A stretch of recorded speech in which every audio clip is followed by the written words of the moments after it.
From the moment you're born, you are, without even knowing it, being put into a system that plans every step of your life for you, quietly controlling billions across the world who mindlessly follow this plan without questioning it. But, unlike Neo, you are not given a blue pill and a red pill to choose from. Instead, from a young age, thoughts and rules are implanted into your mind by society to control you, and even by those who love you. Not because they mean harm, but because they don't know any better. And so, you move through the conveyor belt of life that was put in place long before you were old enough to ever question it. You grow up, you go to school, you take on debt to go to university, because that's what everyone does. You spend the best years of your life in a job that you tolerate, paying off debt that you were convinced was a good idea, buying things you don't really care about, to impress people that you don't even know. Until one day, you pause, and for the very first time in a long time, you ask yourself, is this really the life I want? Am I truly living, or am I just alive? And in that moment, you are then faced with a choice. Take the blue pill and stay asleep, or take the red pill and wake up. But the choice you make now won't just change today. It will ripple across your life until the day you die. So if you choose the red pill and you choose to escape, you must first understand how the system works. And to understand the system, you must first learn to see it all around you. And to do that, we have to start off by understanding one simple question. What's the menu that you've been given? I want you to think about the last time you went to a restaurant. You sit down, you open the menu, you scan the options in front of you, and finally, you make your choice. After 20 minutes, the waiter brings you your food and it tastes great.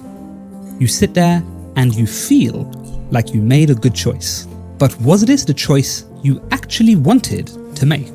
Because the thing about menus is that you can only choose from what was already on it.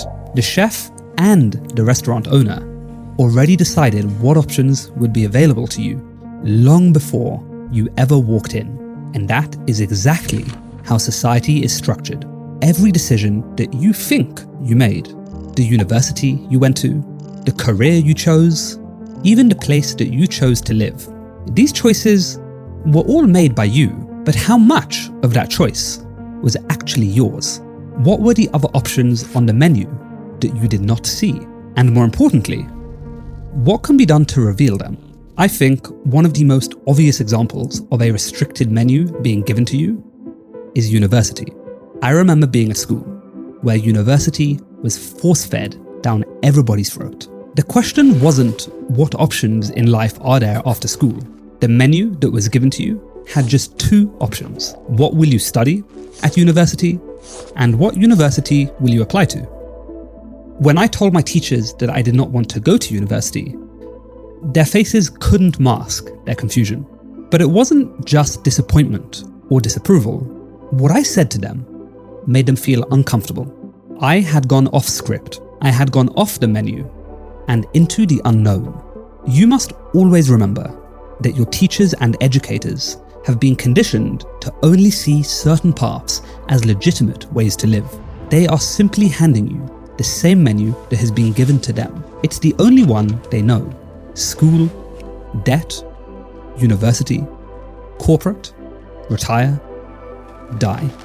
So becoming an entrepreneur, starting a business, even the concept of being self-taught was simply not listed on the menu of their acceptable life choices. That moment with my teachers at school revealed a deeper underlying truth, that this is exactly what's happening across our society every day. They hand you a menu with only one dish, and they tell you that this is what everyone orders. And finally, they congratulate you for your own personal choice of ordering it. But to me, That's not really freedom. That's just illusion, gift-wrapped as choice, so that you're convinced you have some semblance of control. And unfortunately, the menus that are given to you are not just from your teachers. Everyone around you in your life gives you a menu. Your mum, your dad, your brothers and sisters, your friends, your boss. And they will go to great lengths to protect the menu that they've given you. Because when you go off menu, it forces those around you to question their own choices. If there are options beyond the menu that they've devoted their lives to, then what does that say about the path that they've chosen? For most, this is too much to deal with. So they resort to protecting their worldview, and they fall back onto two powerful words. Two words that have crushed more dreams than anything else you or I could possibly imagine. Be realistic. Oh, you want to be a singer or a musician? Be realistic. You can't do that. Oh, you want to start your own business? Be realistic. That's impossible. Stick to the menu.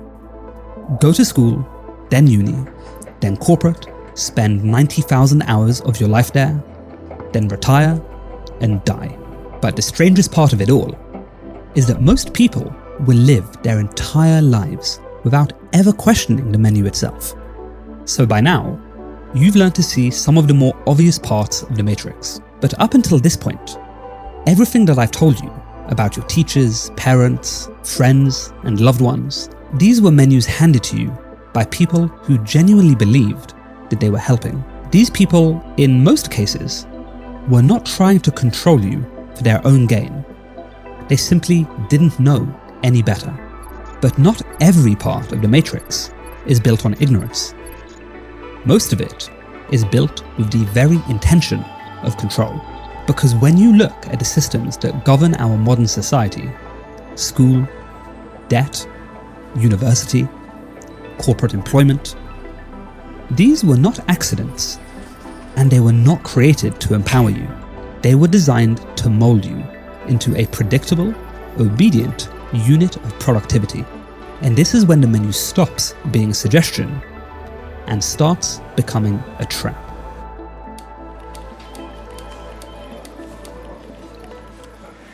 Another day at your desk, watching the clock on your wall tick, tick, tick away.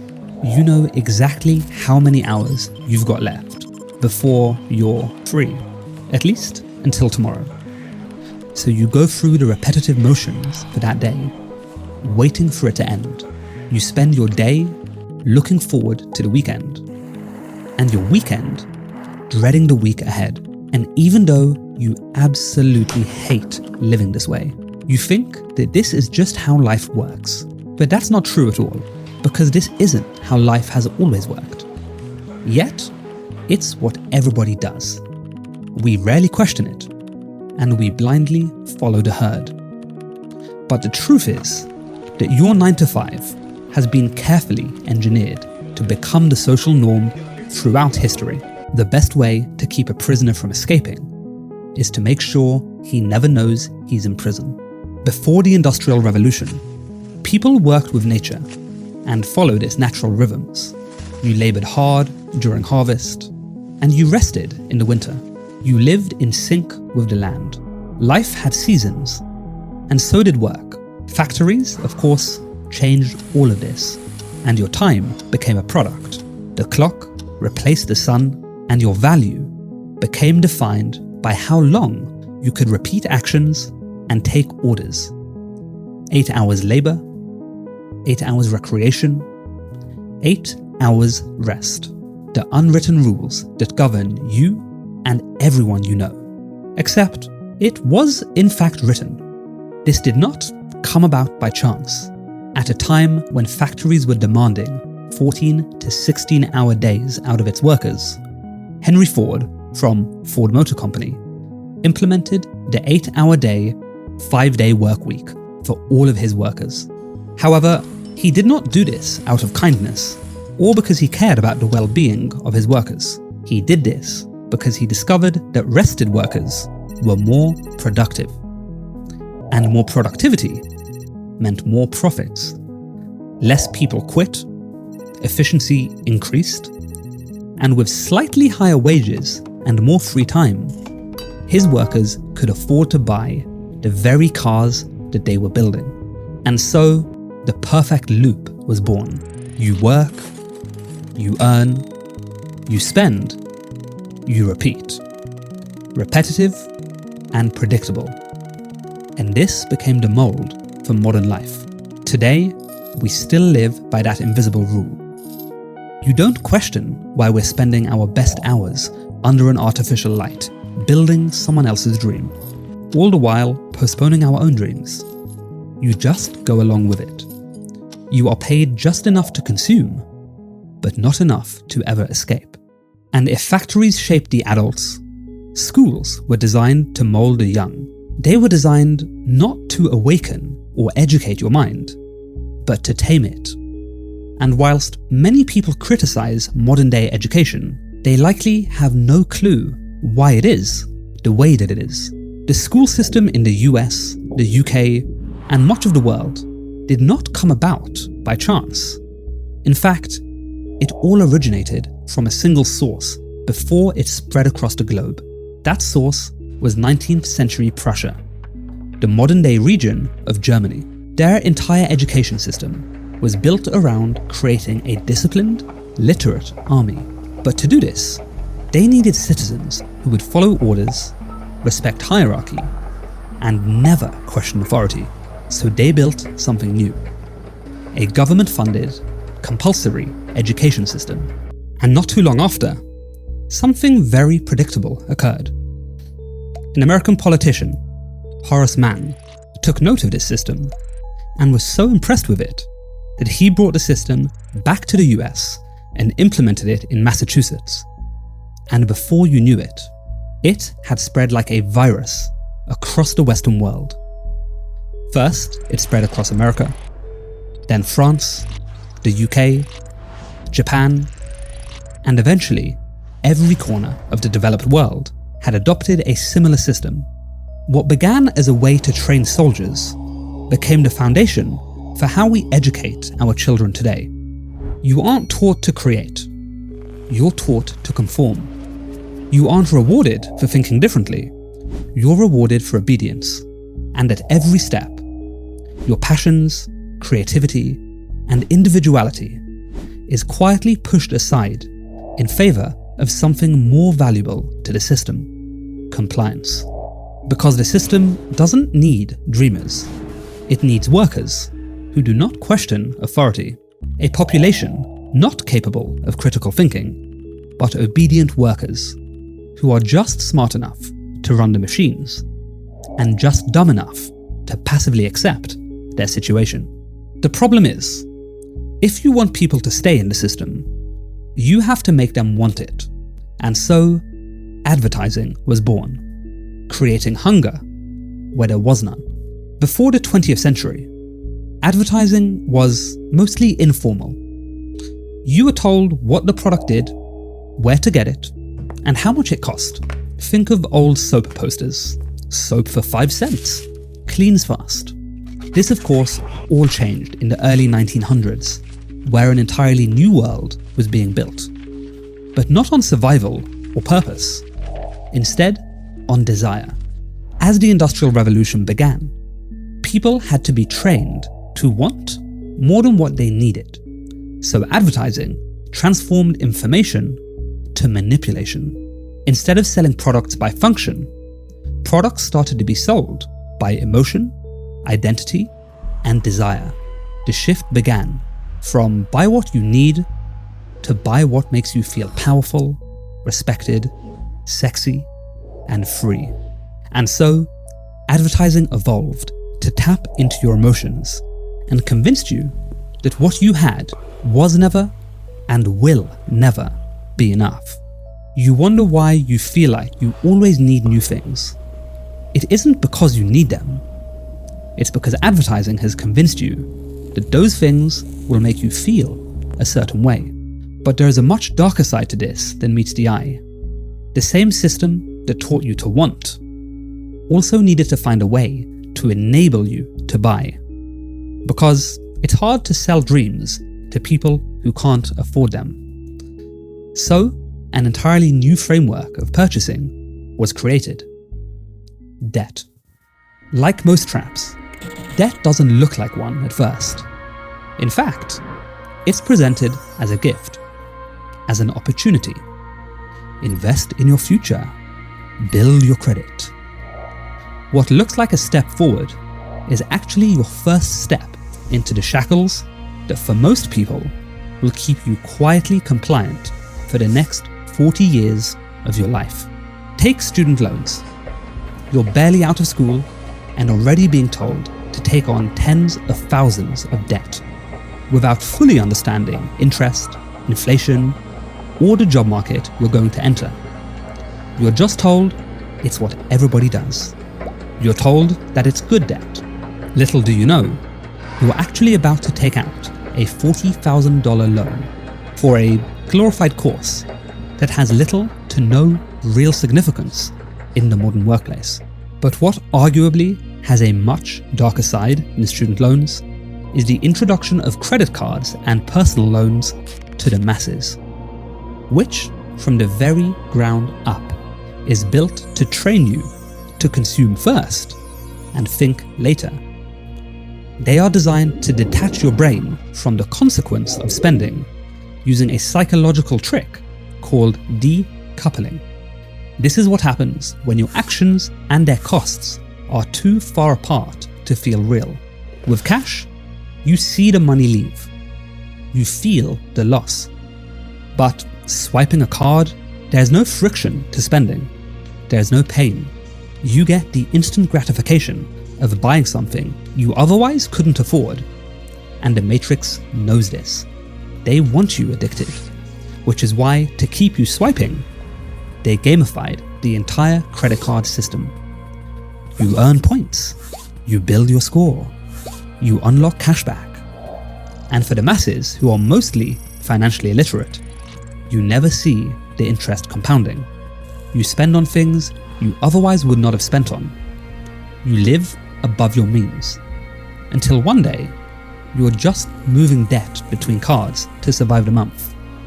And then you realize that you don't own the card owns you. And this is how the system was built. Not just to keep you spending, but to keep you trapped. Now, like most things in life, debt isn't inherently evil. I don't believe that all debt is bad debt. Used wisely, it can be a strategic tool. Someone who is financially literate, who doesn't make emotional decisions, who understands interest, leverage, and risk, can use debt to build, to invest, and to grow. But, as expected, you are not taught this in school. You are not given the skills to thrive in a modern world. Instead, you are just given a credit card, a $40,000 university loan, and sent out into the world to follow the herd like everybody else. By now, you've learned not just to see the Matrix all around you, but you also understand why it's in place. You understand its origins, its incentives, its mechanisms of control. You've watched the machine behind modern life reveal itself, piece by piece. But being aware of the Matrix is not the same as escaping it. Seeing the bars does not remove the cage, and many people stay in the Matrix long after they've seen it around them. They return to their role, obedient, predictable, exactly as the Matrix intended. Because the Matrix thrives on your inaction, and it lives in your habits. So the real question isn't, can you escape? It's, are you willing to live differently, to think differently, and to move differently, even when the whole world tells you to live and think in a certain way? If the answer is yes, then what I'm about to reveal to you is the exact mental operating system that you'll need, the behaviors you must unlearn, and the trade-offs you're going to have to accept if you want to reclaim your freedom. And to do this properly, there are 3 equally important and equally difficult keys to unlock the shackles that have kept you a slave to the Matrix. Key number 1. Mental sovereignty in a manipulated world. In a world where everything is engineered to provoke a reaction, outrage, envy, fear, shame, your emotional reactivity is the leash that you're tied to, and the Matrix can pull you in whatever direction they choose. The system needs you to be emotionally fragile. It wants you offended by tweets, outraged by the news, obsessed with validation. It wants you chasing approval, chasing status, chasing likes, because that's what makes you easier to sell to. It makes you easier to scare, and easier to shame into compliance. This is where Stoicism comes in. For those of you who have no prior knowledge of this, it is a way of thinking and living which is built around one core idea. You don't control what happens. You only control how you respond. You can't control the economy, your past, your birth, or the people who've wronged you. But you can control your attitude, your perception, and the actions that you take. Any person capable of angering you becomes your master. He can only anger you when you permit yourself to be disturbed by him. When you start training your mind to pause, to detach, to question your thoughts before they become reactions, you become unpredictable. You are suddenly not so easy to control, and instead, you are able to take control. As a practical application of what Stoicism may look like in your day-to-day life, when you don't get that promotion, you don't spiral into self-doubt.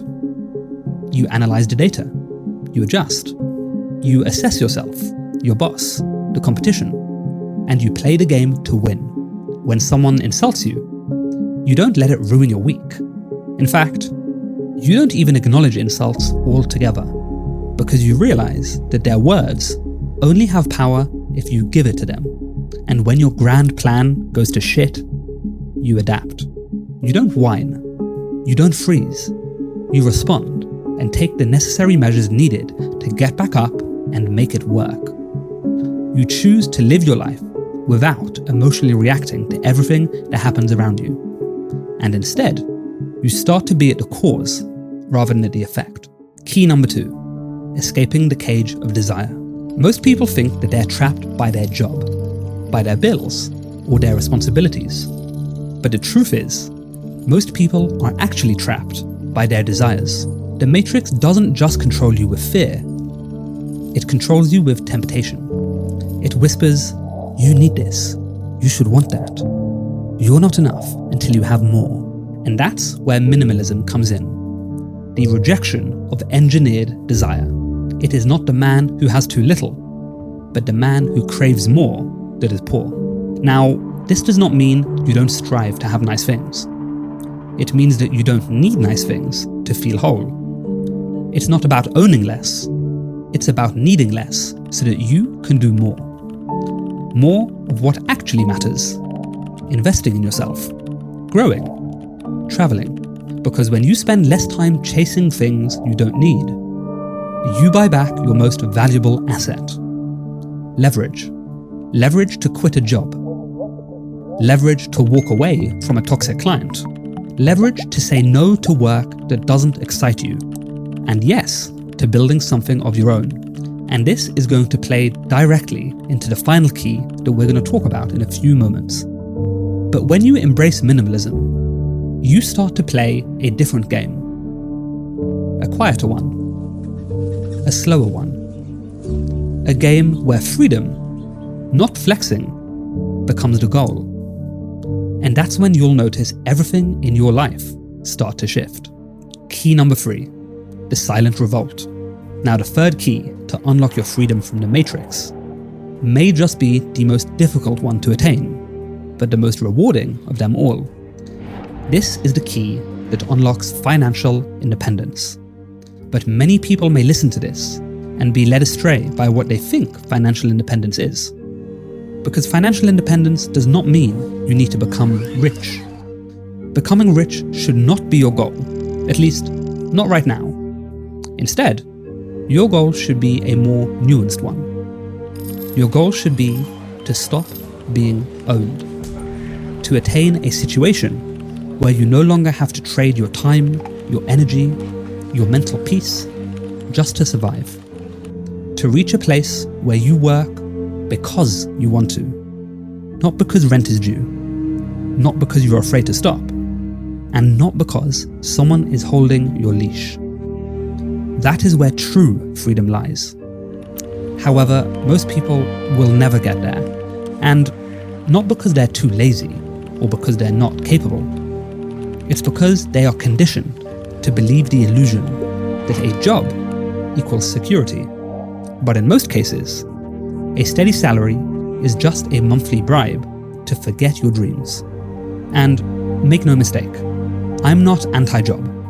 For anyone that knows my story, you know that I worked in a cupcake shop for many years whilst I built my business, and I still work part-time as a high-level marketing consultant. But at this point, my job is one of over 20 sources of income that I have from clients that pay me from all across the UK. True security comes from having control of your income and the ability to generate it without asking for permission. In the old world, to achieve financial independence, you needed permission to succeed. A boss had to hire you. A publisher had to choose you. A bank had to fund you. And a professor had to certify you. But the world you live in now has destroyed all the gatekeepers. You don't need a degree. You don't need a suit. You don't need permission. Just a laptop, a skill, and a problem to solve. This is how you begin to build your own economy. Now, with limitless possibilities, you also face a new problem: choice paralysis. There is a silver bullet around every corner. You're told to build an app, to start dropshipping, to become a creator, to do SMMA. But the non-sexy approach, which is grounded in reality, is that it all starts with a skill, a problem that you can solve, and an understanding of how to communicate that you can solve this problem for people, businesses, and creators.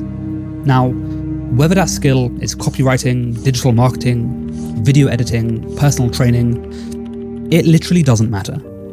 I know people in each of these areas that are earning over $50,000 a month. This is the foundation underneath every business model that works. Because before you launch an agency or build an app or do any of the above, you need to understand value, how value is created, how it flows, and how to position yourself in the middle of that flow, solving real problems for real people. And once you get this, you can pivot into any arena. You can adapt to any market shift. You're no longer betting on a tactic. You're building on the principle of business itself. Now, for those who want a more comprehensive insight towards this, I've put together a completely free breakdown of how to find a high income skill and start generating thousands of dollars a month from that skill through effective positioning and effective outreach. Just check the link in the description of this video. But the crazy thing is that this may even be a skill you already have. If you have a job right now, you're already getting paid to solve a problem. The only difference is that you're solving it for one client, your boss. But what if you solved it for 5 clients, or 10 clients, or 50 clients? Now you're not employed. You're sovereign. You don't need to ask for a raise. You simply raise your rate, or double your client base. You don't need to wait. You simply act. This is the path of skills plus systems plus scale. Again, if you want a full breakdown of how I've done this with a step-by-step system that you can copy in the next 30 days to get started, head to the link in the description and you'll get absolutely everything you need. So, you now have all of the keys that you need to escape the matrix. But now comes the hard part, because the matrix will fight back. Your friends may mock your ambition, your family might fear your freedom, and your mind will whisper doubts. But remember this: the chains are always loud when you first shake them, but silence always follows. The deeper you go into self-ownership, the more unshakable you become, until one day, you realize that you didn't just escape the matrix, you became someone it could never hold again. And it will cost you your comfort. It will cost you your short-term pleasure. It may even cost you relationships, identities, and parts of yourself that you thought were permanent. But what you get in return is freedom and the ability to live life on your terms. I'm Sean Alexander, and thank you for watching this video. I'll see you soon.